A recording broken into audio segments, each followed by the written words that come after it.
దేవునికి స్తోత్రం. హల్లెలూయా.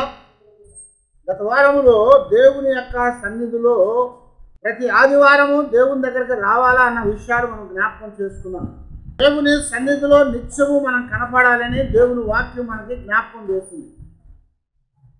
అయితే ఈ రోజున మరొక సంఘటన మనం జ్ఞాపకం చేసుకోవాలి. మన జీవితాల్లో మనము దేవుని యొక్క క్రమములో నడిచే వారంగా మనం ఉండాలని దేవుడు మనల్ని కోరుకుంటా ఉన్నాడు.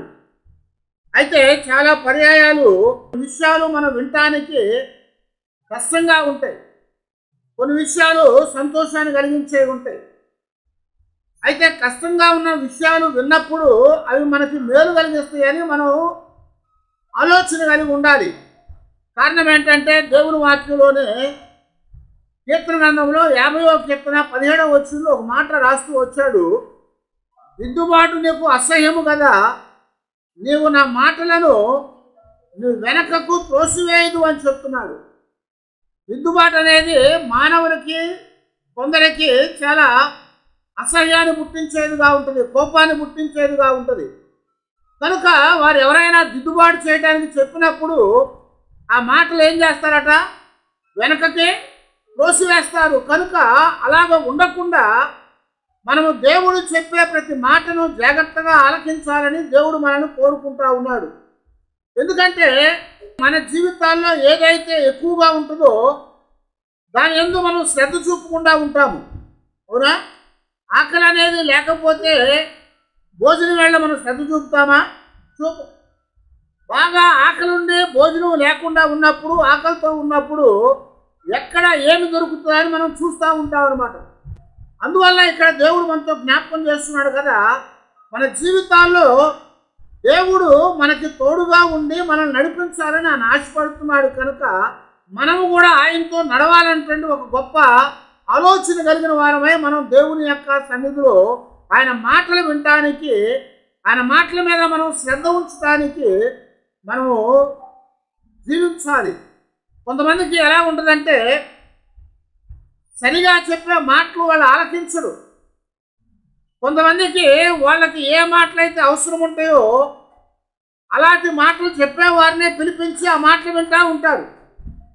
కానీ దేవుని వాక్యంలో మనకి ఇక్కడ జ్ఞాపకం చేస్తూ ఉంటాడు. 2వ తిమోతి పత్రికలో 4వ అధ్యాయం 3వ వచనంలో మనం గమనించినప్పుడు అక్కడ అంటాడు కదా, ఎందుకనగా జనులు హితబోధను సహింపక దురద చెవులు గలవారై తమ స్వకీయ దురాశలకు అనుకూలమైన బోధనకును తమ కొరకు పోగు చేసుకుని సత్యమునకు ఆ చెవుని యొక్క కల్పన కథల వైపు తిరుగు కాలము వచ్చును అని చెప్తా వచ్చాడు ఇక్కడ దేవుడు.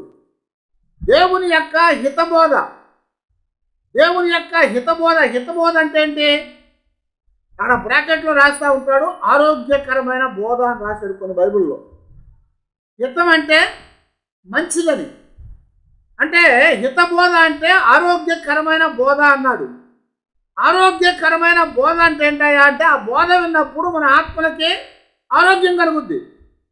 లేదు ఆ బోధ వినకపోతే ఏమవుతుంది అంటే మన ఆత్మలకి ఆరోగ్యం నశించుద్ది.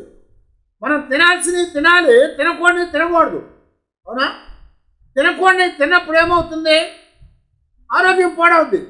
యెషయాలో కూడా చెప్తారు, ఆహారము కాని దాని కొరకు మీరేలా రొక్కలు చెల్లించుచున్నారు అని చెప్తాడు దేవుడు.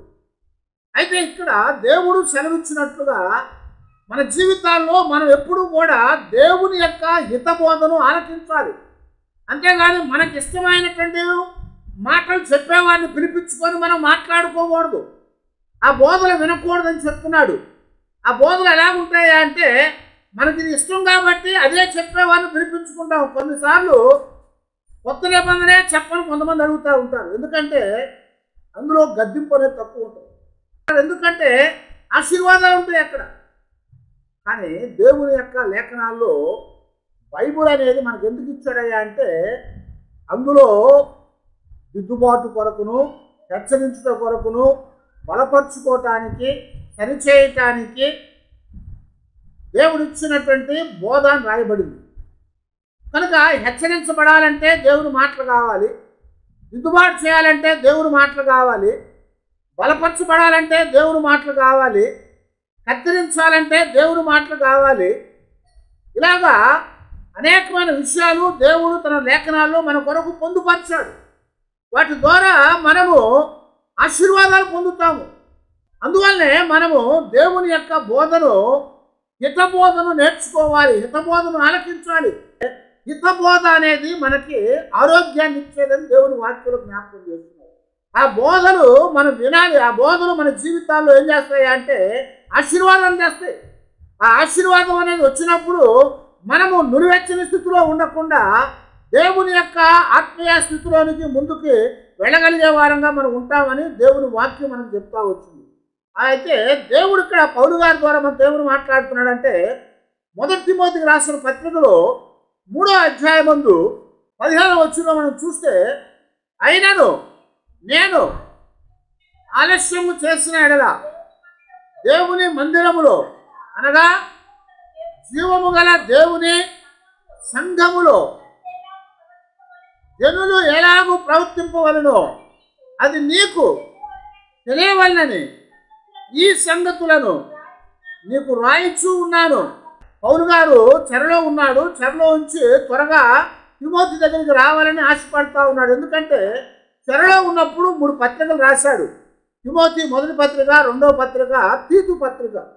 ఈ 3 పత్రికలు సేవకుల పత్రికలను పిలువబడతా ఉంటుంది. పాస్టల్ ఎపిసోడ్స్ అంటారు. ఎందుకంటే సంఘం కొరకు రాయబడ్డటువంటిది కాదు, కానీ ఒక సేవకుడికి రాసినది. ఆ యొక్క సంఘాన్ని ఎలాగ నడిపించాలనే దాని కొరకు ఆయన తిమోతికి మాటలు రాశాడు. అందుకే ఆ మాటలు ఏం చెప్తున్నాయంటే, ఈ మాటలన్నీ కూడా నువ్వేం చేయాలయ్యా అంటే, నీవు దేవుని సన్నిధిలో జాగ్రత్తగా నడుచుకోవాలి, నిన్ను బట్టి అందరికి కూడా ఆశీర్వాదం కలగాలని చెప్పి తిమోతికి పౌలు గారు ఈ మాటలు రాశాడు. మనం ఆ మాటలు రాసి ఇక్కడ చెప్తా ఉన్నాడు, నువ్వు జాగ్రత్తగా ఉండు, ఎందుకంటే ఆరోగ్యకరమైనటువంటి బోధనే బోధించు.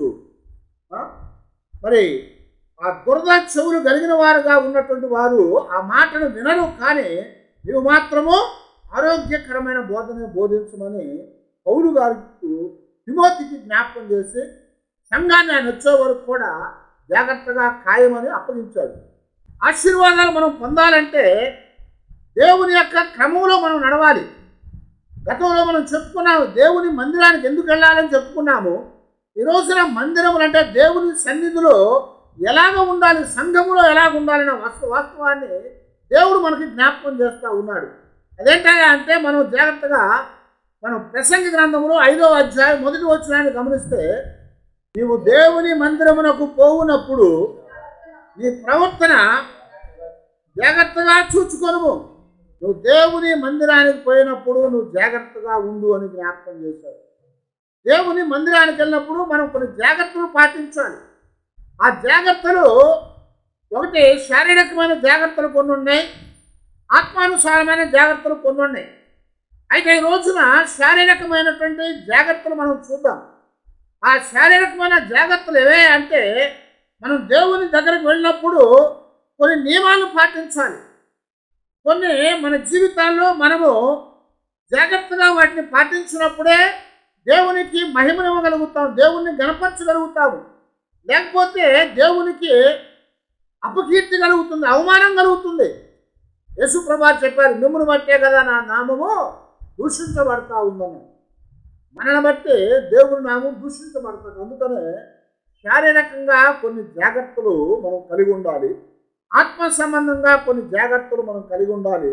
వాటిని దేవుడు తన లేఖనాల్లో మన కొరకు పొందుపరిచాడు. 1 తిమోతి పత్రికలో 4వ అధ్యాయము 12వ వచనంలో తిమోతికి ఒక మాట చెప్తున్నాడు, నీ యవ్వనమును బట్టి ఎవడు నిన్ను తృణీకరింపనీయకుమని చెప్తూ మాటలందును ప్రవర్తనలోను ప్రేమలోను విశ్వాసములోను పవిత్రతలోను విశ్వాసులకు మాదిరిగా ఉండుము అని తిమోతితో జ్ఞాపకం చేశారు. ఈ మాదిరి అనేది మన జీవితాల్లో ఎప్పుడు కూడా మనం కలిగేటువంటి వారంగా మనం ఉండాలి అని చెప్తున్నాడు అన్నమాట. అందుకే మనము దేవుని సన్నిధిలోకి వచ్చినప్పుడు మనం ఎలా ఉండాలి అంటే అలా అనాలోచితంగా ఉండకూడదు. ఎప్పుడు కూడా మనము దేవుని సన్నిధిలో ఆలోచన కలిగిన వారంగా ఉండాలి.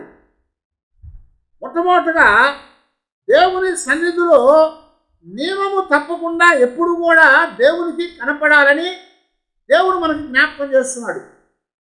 గత వారం అదే మనం మాట్లాడుకున్నాం. ప్రతి వారము దేవుని సన్నిధికి వెళ్ళాలి అని. హెబ్రీ పత్రికలో 10వ అధ్యాయం 24-25 వచనాలు మనం చూసాము. ఏమన్నాడు? కొందరు మానుకున్నట్లుగా మానుకొనక నిత్యము దేవుని సన్నిధికి వెళ్ళు అని చెప్తున్నాడు దేవుడు. కొందరు మానుకున్నట్లు మానుకోకుండా నిత్యము కూడా మనము దేవుని సన్నిధికి వెళ్ళాలి. దేవుని సన్నిధిలో మనం కనపడాలి. దేవుని సన్నిధిలో కనపడటం వల్ల ఆశీర్వాదం, దేవుని సన్నిధిలో కనపడటం వల్ల దీవెన, దేవుని సన్నిధిలోకి వెళ్ళి మనం ఆయన దగ్గర గడపటం వల్ల మేలు కలుగుతుందని దేవుడు మాట్లాడుతున్నాడు. కనుక మనము దేవుని దగ్గర అటెండెన్స్ అనేది మనకు లేదు. కానీ ఇక్కడ బడికైతే ఏముంటుంది? అటెండెన్స్ ఉంటుంది. ఉద్యోగాలు చేసే దగ్గర అటెండెన్స్ ఉంటుంది. హాజరు అనేది, అటెండెన్స్ అనేది చాలా ప్రాముఖ్యమైనది. పిల్లలకేమో 75% లేకపోతే గవర్నమెంట్ ఇచ్చే స్కాలర్షిప్ రాదు. ఉద్యోగస్తులకి సరిపోయిన రోజులు వాడు వెళ్ళకపోతే జీతం రాదు. అయితే అందుకొరకు దేవుడు ఏమంటున్నాడంటే మనము కూడా దేవుని సన్నిధిలో అటెండెన్స్ అనగా హాజరు అనేది మనం కలిగినటువంటి వారంగా ఉండాలి. ఎప్పుడు కూడా దేవుని దగ్గర కనపడటానికి మనము వెళ్ళాలి. కొందరు మానుకున్నట్లుగా మనం మానుకోకూడదు. వాడెవడో మానేసాడని మనం కూడా మానేయకూడదు. మనం ఎప్పుడు కూడా దేవుని దగ్గర నిత్యము కనపడాలి. దేవుని సన్నిధికి జనులు వచ్చిందని చెప్పినప్పుడు నేను సంతోషించానంటాడు దావీదు కీర్తనలో. ఒక దినం దేవుని దగ్గర గడపటం 1000 దినాల కంటే శ్రేష్టమని చెప్పాడు. అంత శ్రేష్టం ఉన్నప్పుడు దేవుని దగ్గర ఆఫ్టర్నూన్ హాలిడే తీసుకొని మనం ఎక్కడికి వెళ్తామండి? గడిపేదే కొద్ది నిమిషాలు, కొన్ని గంటలు. అలాంటిది అక్కడ ఆప్షన్ హాలిడే తీసుకుంటే మనకి దేవుని యొక్క ఆశీర్వాదాలు రావని దేవుడు ఇక్కడ మనకి జ్ఞాపకం చేస్తున్నమాట. అందుకొరకే మన జీవితంలో ఒక నియంత్రణ కలిగినటువంటి వారంగా మనం ఉండాలి. దేవుని సన్నిధికి తప్పనిసరిగా మనము వెళ్ళాలి, హాజరవ్వాలి అని చెప్తున్నాం.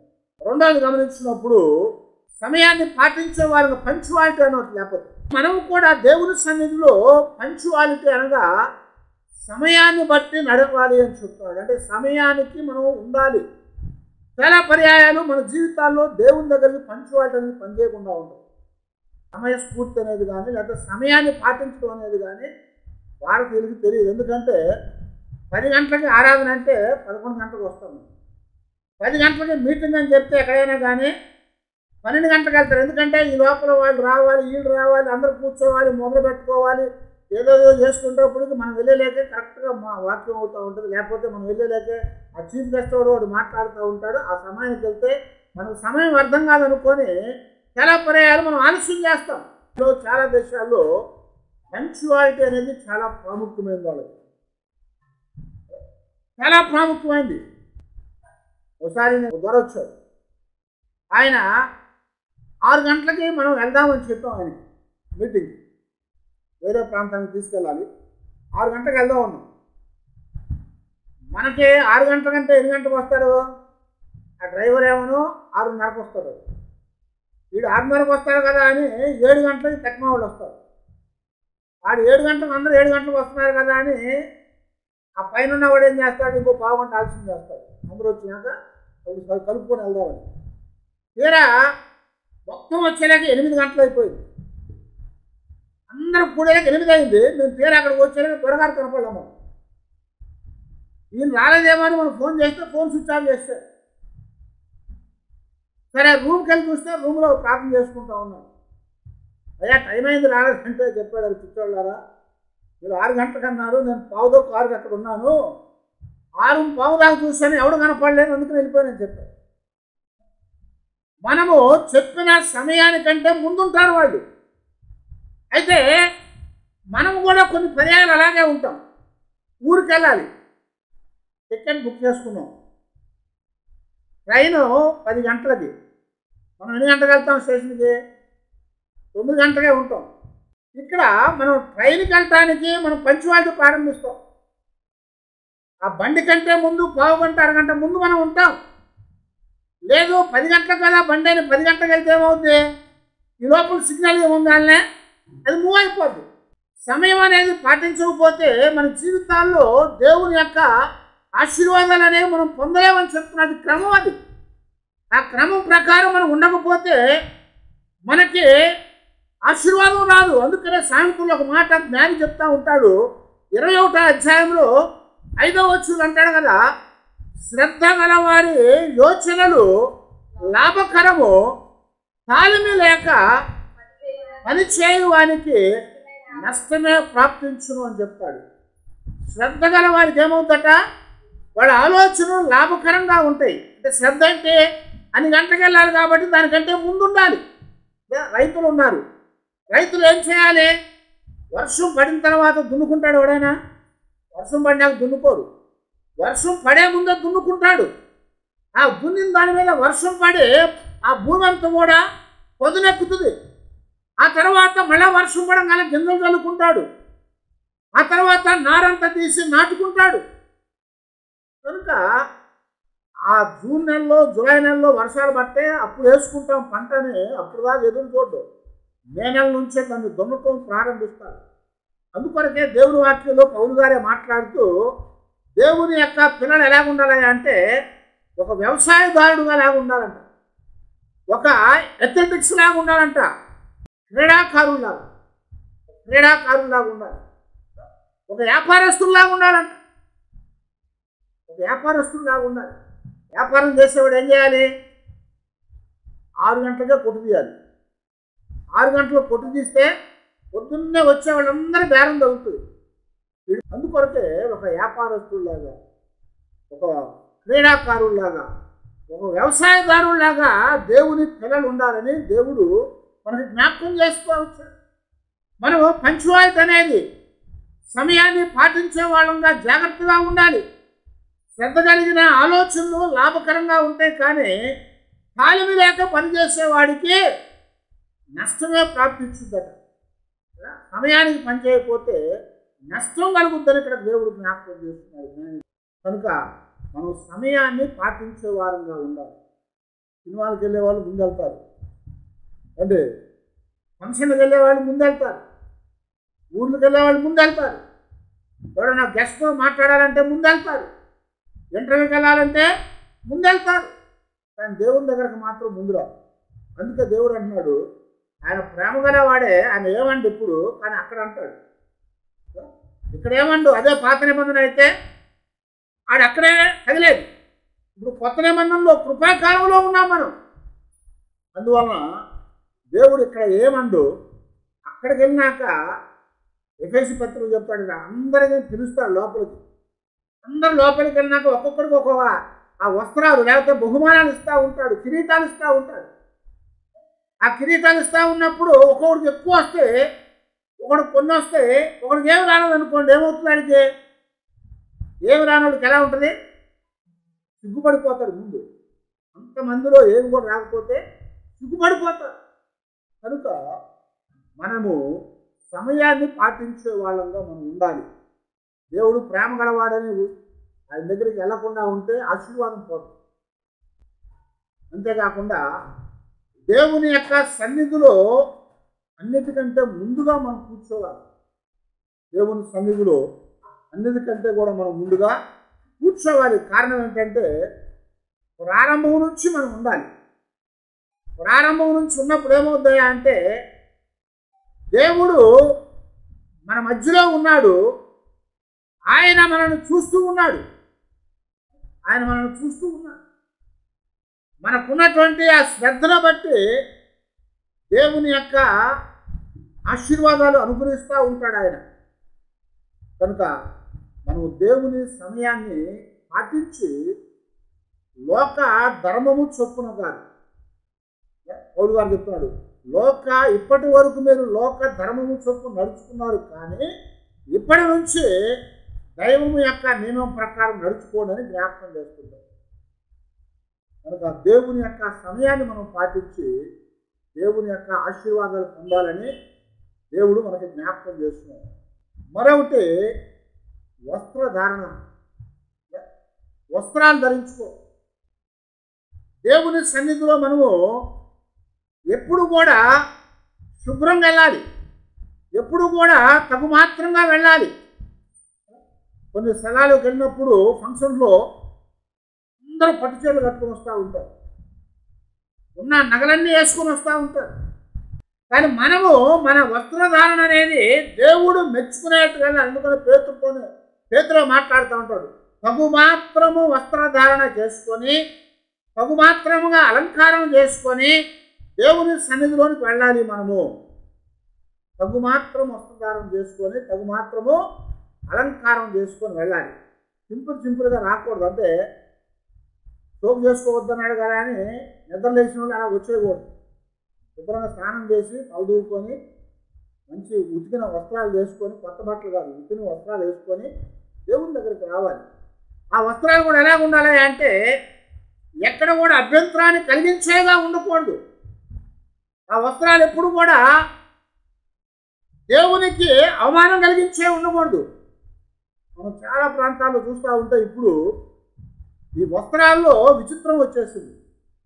ఎంత చినిగిపోతే అంత ఫ్యాషన్, ఎంత చినిగిపోతే అంత ఖరీదు. దేవుడు చెప్తున్నాడు కదా, మనము దేవునికి అనుకూలంగా ఉండగలిగే వస్త్రధారణ వేసుకోవాలి. ఫారినర్లు అనుకోండి, ఒక బన్నీ వేసుకుంటారు, ఆడ మనిషి కూడా ఒక నిక్కర వేసుకుంటుంది, స్కర్ట్ వేసుకుంటుంది, వెళ్ళిపోతారు. వాళ్ళకి ఇబ్బంది లేదు, వాళ్ళ కల్చర్ అది. కానీ మన సాంప్రదాయం ఏంటి? శరీరం అంతా కప్పుకోవటం. అలా శరీరం అంతా కప్పుకొని దేవుని దగ్గరికి రావాలి. నిన్ను చూసి మరొకరికి అభ్యంతరకరంగా, ఇబ్బందికరంగా వెనకాల వాళ్ళకి ఉండకూడదు, ముందు ఉన్నవాడికి కూడా ఉండకూడదు. ఆ తర్వాత పౌలు గారు మాట్లాడుతూ కొరింథీ పత్రికలో అంటాడు కదా, తల మీద ముసుగు వేసుకోవాలని చెప్పాడు. స్త్రీలు ఏం చేయాలంట? తల మీద ముసుగేసుకోవాలి. ముసుగేసుకోవడం ఇష్టం లేకపోతే పౌలు గారు చెప్పినట్టుగా కత్తిరించుకోమన్నాడు జుట్టు. ఎందుకంటే పౌలు గారు చెప్పిన మాట నా మాటలు కాదు. ముసుగు వేసుకొని వాళ్ళు జుట్టు కత్తిరించుకోమన్నాడు. కానీ జుట్టే స్త్రీలకి గౌరవం, జుట్టే స్త్రీలకి గౌరవం కనుక దాన్ని కత్తిరిస్తే అవమానం. అందుకొరకే తల మీద ముసుగు వేసుకోమని పౌలు గారు కొరింథీలో ఉన్నటువంటి వారికి హెచ్చరించారు. కానీ దేవుని దగ్గర చెప్తున్నాడు కదా, లోకంలో ఉన్నట్టు కాక దేవునికి మరి అనుకూలంగా దేవుడు మనల్ని మెచ్చేటట్టుగా మన వస్త్రాలు వేసుకోవాలి. వస్త్రాల గురించి బైబిల్లో రాయబడింది. మరొకసారి నేను ఆ వస్త్రాల గురించి మాట్లాడతాను. కనుక మన వస్త్రధారణ దేవునికి కానీ మన ముందు మన వెనకాల ఉన్న వాళ్ళకి కానీ అభ్యంతరం కలిగించకుండా తగుమాత్రం మనం ధరించుకొని, తగుమాత్రం మనం అలంకరించుకొని దేవుని సన్నిధిలోనికి మనము రావాలి అని పేతురు గారు జ్ఞాపకం చేస్తారు. పేతురు గారు మనకి జ్ఞాపకం చేస్తూ వచ్చారు. ఆ తర్వాత మన యొక్క వైఖరి, మన వైఖరి అంటే ఏంటి? యాటిట్యూడ్, మన యొక్క నడవడి. మన నడవడి జాగ్రత్తగా ఉండాలి. ఆ నడవడి అంటే కొన్నిసార్లు కొంతమందితో బాగా మాట్లాడతాం, కొంతమందితో బాగా మాట్లాడతాం, కొంతమంది మీద విసుక్కుంటాము, మరి కొంత మీద శ్రద్ధగా మాట్లాడతాం. ఇది మన వైఖరి, మన యాటిట్యూడ్ అట. అందుకే మనం ఎప్పుడూ కూడా దేవుని సన్నిధిలో ఈ పక్షపాతం లేకుండా ఉండాలని చెప్తున్నారు. దేవుడు పక్షపాతి కాడని నేను ఎరుగున్నానని చెప్పాడు. పక్షపాతి కాడని నేను ఎరిగానని పేతురు గారు చెప్పాడు, పౌలు గారు చెప్పాడు. పాత నిబంధనలో రాయబడతా వచ్చింది. అపోస్తుల కార్యాలు దేవుడు పక్షపాతి కాడని రాశాడు. కనుక దేవుడు పక్షపాతి కాదు, మనుషుల పక్షపాతులు. ఎందుకు పక్షపాతం అంటే ఒకరిని ఒకలాగా మరొకరిని ఒకలాగా మనం చూడటం. అలాంటి యాటిట్యూడ్ అనేది, అలాంటి పక్షపాతం అనే వైఖరి అనేది మనకి ఉండకూడదని దేవుడు ఇక్కడ మనకి జ్ఞాపకం చేస్తున్నాడు అన్నమాట. ఆ వైఖరి ఎలాంటిదయ్యా అంటే దేవుని సన్నిధిలో పౌలు గారు చెప్తుంటాడు కదా, దాసుడని కానీ యజమానుడని కానీ లేదు, స్త్రీ అని కానీ పురుషుడని లేదు, ఇంకా గ్రీకు దేశస్థుడని హెబ్రీడని లేదు, అందరూ దేవుని ఎదుట సమానమే అని చెప్పారు. నేను ఒక సంఘటన చదివాను. ఇంగ్లాండ్ పరిపాలన చేసింది ఎవరు? ఎవరు? ఎలిజబెత్ రాణి కదా. ఎలిజబెత్ రాణి వాళ్ళంతా క్రైస్తవ దేశం కనుక ఆదివారం రాగానే దేవుని మందిరానికి వెళ్ళేవాళ్ళు. ఆదివారం దేవుని మందిరానికి వెళ్ళినాక అక్కడ ఏం చేస్తారు? బాప్తిస్మం తీసుకుని అందరూ బల్లారాధన తీసుకుంటారు. అలాగే ఆ బల్లారాధనకి వెళ్ళినప్పుడు అందరూ కళ్ళు మూసుకుంటాం. వెనకాల నుంచి గబగబా వచ్చి ఎక్కడ ఖాళీ ఉంటే అక్కడ మోకాళ్ళు వేస్తారు కదా. అందరూ మోకరించారట. పాపం ఒక ఆవిడ ప్రార్థన చేసుకుంటా గబగబా లేచి వచ్చి ఖాళీ ఉంటే ఆ పక్కన కూర్చుంది. ఆ పక్కన కూర్చున్నాక చూడంగానే ఏమైందంటే మంచి గుమాలింపు వాసన వస్తూ ఉన్నారు. ఒక్కరు కళ్ళు తెరిచి పక్కన చూస్తున్నారు. పక్కన చూడంగానే ఎవరో తెలిసే పక్కన ఎలిజబెత్ మహారాణి. అమ్మో, రాణిగారు పక్కన కూర్చోవడం నేనని ఆమెకు భయం వేసి ఆమె లేచి అలా చూసుకుంటే చివరిలో ఖాళీ ఉన్నారు. అమ్మా అక్కడికి వెళ్ళి కూర్చొని మోకాళ్ళు వేసింది. ఈ లోపల ఈమె కూడా లేచి అక్కడికి వెళ్ళి అక్కడ మోకాళ్ళు వేసింది. మళ్ళీ అదే వాసన వస్తూ ఉంది. నేను అక్కడి నుంచి వచ్చేసరి ఇంకా వాసన వస్తుంది ఏంటా అని మళ్ళీ వెళ్ళి చూడంగానే పక్కన మళ్ళీ రాణిగారు ఉందట. ఆమెకు భయం వేసి గబగబా లెగబోతా ఉంటే రాణి చేయబట్టుకొని కూర్చోవాలి. అమ్మా మీరు బ్రిటిష్ని వేయలేరు రాజుగారు, మీరు మీ పక్కన కూర్చోవడమా, నేను ఏదో పేదదాన్ని ఒక పని చేసుకుంటా బతికేదాన్ని అంటే ఆమె చెప్పిందంట, దేవుని దగ్గరకు వచ్చినాక నేను రాణి అయినా నువ్వు పని చేసుకుని ఒక పని మనిషి అయినా అందరం సమానమే, అందరం సమానమే. కాబట్టి దేవుడు నేను రాణి అని నాకేదో గొప్పది ఇచ్చాడు, నువ్వు పనిచేసే ఒక సేవకురాలు అని నీకేదో తగ్గించుడు, అంతా సమానమే. కాబట్టి మన యొక్క ప్రవర్తన లేకపోతే మన యొక్క వ్యక్తిత్వం అనేది, మన జీవితాల్లో మనకున్నటువంటి వైఖరి అనేది ఎప్పుడు ఒకేలాగా ఉండాలి దేవుని దగ్గరకు వచ్చినాకనే ఆమె చెప్తుంది. కనుక దేవుని యొక్క సన్నిధిలో మన వైఖరి ఎక్కడ ఉన్నా ఒకే రీతిలో ఉండాలి.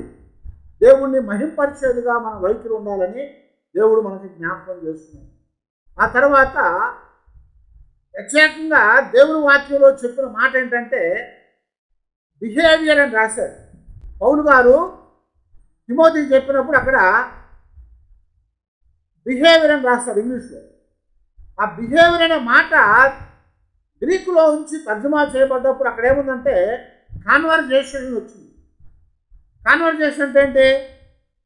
మాట్లాడుకోవటం. కాన్వర్జేషన్ అంటే మాట్లాడుకోవటం.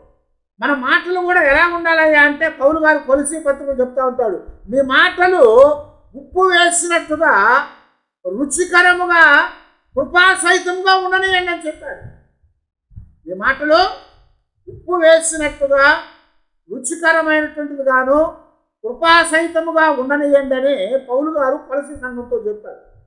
కనుక మన మాటలు ఎప్పుడు కూడా అనేకులకి వినసొంపుగా ఉండాలి. మన మాటలు ఎప్పుడు కూడా ఇతరులకి ఇబ్బంది కలిగించేగా ఉండకూడదు. అందుకే ముందు చెప్పాం, కొంతమందికి హెచ్చరించినప్పుడు బాధ కలుగుతూ ఉంటుంది. ఒకళ్ళు బాధపడుతూ ఉంటే పక్కోడు సంతోషపడుతూ ఉంటాడు. అది మన వైఖరి భారతదేశంలో.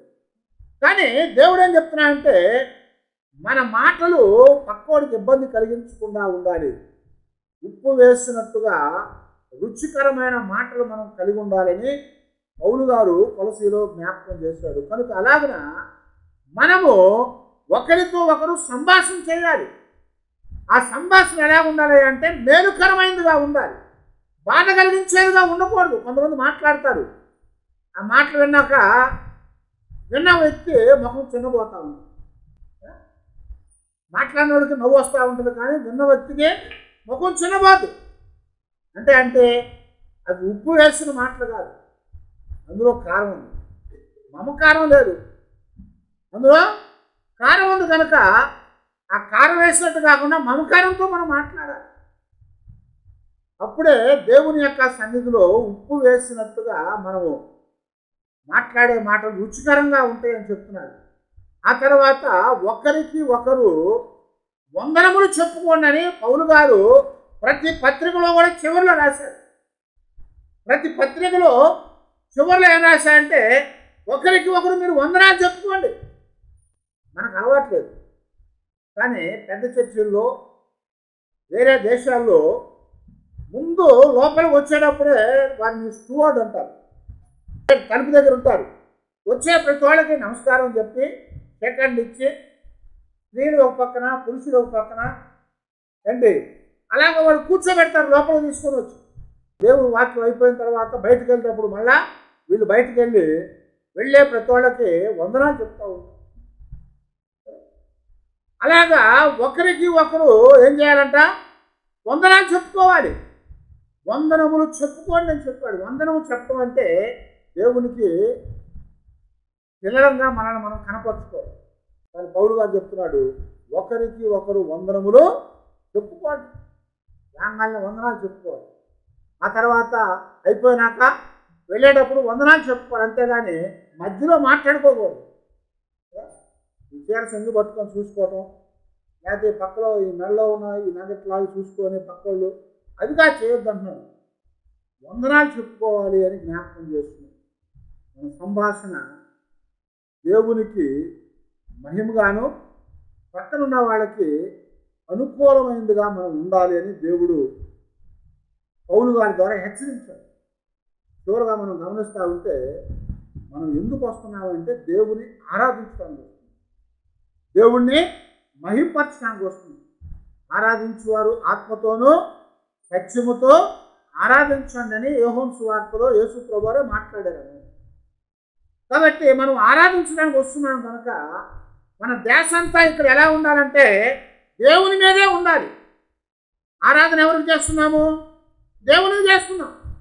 మన దేశంతా దేవుని మీద ఉండాలి. మన దేశంతా దేవుణ్ణి మహింపరచడానికే ఉండాలి. మన ఆలోచన అంతా కూడా దేవుణ్ణి ఘనపరచడానికే ఉండాలి. దేవుడు చెప్తున్నాడు, దేవుని దగ్గరకు వచ్చినాక మన దేశంతా ఎక్కడ ఉండాలట? దేవుని మీదనే ఉండాలి. ఆయన్ని ఆరాధిస్తున్నాం కనుక ఆయనకి ఆరాధన ద్వారా మహిమ చెల్లించే వారంగానే మనము ఉండాలి అని చెప్తున్నాం. ఆయన్ని ఆరాధించి ఆయన మహిమపరచాలి. దేవుని స్తుతించుట మంచిది అంటున్నాడు. దేవుని స్తుతించుట నీతిమంతులకు శోభస్కరం. ప్రభువుని స్తుతించడం అనేది మనకి ఎంతో మంచిది. చివరగా జ్ఞాపకం చేసుకుంటే దేవుని సన్నిధిలోకి వచ్చినాక ప్రార్థనతో ఉండాలి. మనము ప్రార్థన ప్రార్థన చేసుకోవాలి. వింటా ఉన్నప్పుడు మనసులో ఆ మాటల్ని జాగ్రత్తగా ప్రార్థనాపూర్వకంగా ఆలకించాలి. ఆ మాటలు ప్రార్థనాపూర్వకంగా ఆలకించాలంటే శ్రద్ధ కలిగి ఉండాలి. శ్రద్ధ లేకపోతే ఆలకించలేము, శ్రద్ధ లేకపోతే ఆరాధించలేము. కనుక ప్రార్థించి ఆ ప్రార్థనలో శ్రద్ధగా మనము దేవుణ్ణి వెతకాలి. అప్పుడు ఏమవుతాయా అంటే దేవుని యొక్క ఆశీర్వాదం కలుగుతుంది, దేవుని యొక్క దీవెన కలుగుతుంది. దేవుని సన్నిధిలో ఉన్నామంటే దేవుని బలిపీఠానికి మనం మర్యాద ఇవ్వాలి. పాత నిబంధనలో మనం గమనిస్తూ ఉన్నప్పుడు దేవుని సన్నిధిలోకి వచ్చిన దూతలు ఏం చేసింది తెలిసే? యెషయా గ్రంథం 6వ అధ్యాయంలో 6 రెక్కలు ఉన్నాయట. వాటి దూతలకి 6 రెక్కలు ఉన్నాయి. 2 రెక్కలతో ఎగురుతూ ఉన్నాయి, 2 రెక్కలతో ముఖాలు కప్పుకున్నాయి, 2 రెక్కలతో కాళ్ళు కప్పుకున్నాయి. 2 రెక్కలతో కాళ్ళు కప్పుకొని, 2 రెక్కలతో ముఖాలు కప్పుకొని, 2 రెక్కలతో ఎగురుతా పరిశుద్ధుడు పరిశుద్ధుడు పరిశుద్ధుడు అని ప్రతి గానాలతో దేవుణ్ణి మహింపరుస్తున్నాయి. అంటే దేవుణ్ణి ఆరాధించేటప్పుడు కూడా క్రమంగా మనం ఆరాధించాలి. దూతలు ఎప్పుడు దేవుని దగ్గర ఉండేవి నిత్యము అవే ముఖాలే చూపించలేదు దేవునికి. దేవుణ్ణి చూడటానికి కూడా అవి భయపడుతున్నాయి. ఆ భయము మన జీవితాల్లో ఉంటే దేవుని యొక్క ఆశీర్వాదాలు మనకి కలుగుతాయని దేవుడు మనతో మాట్లాడుతుంది. కనుక ఇవి దేవుని సన్నిధిలో మనము పాటించాల్సిన లోక సంబంధమైన లేకపోతే శరీర సంబంధమైనటువంటి మర్యాదలు. ఈ క్రమం మనం నడుచుకోవాలి. మరొక వారం ఆత్మ సంబంధమైన చూద్దాం. కాబట్టి మనమందరం కూడా దేవుని సన్నిధిలో దేవుని క్రమాన్ని పాటించకపోతే ఇబ్బంది పడతాం. కనుక ఆ క్రమాన్ని పాటించి దేవుని ఆశీర్వాదాలు పొంది దేవుణ్ణి మహింపరుద్దాం. అలాంటి కృపా దేవుడు మనకు అనుగ్రహించేట్టుగా అందరూ తల్ల వంచి ప్రార్థన చేసుకుందాం.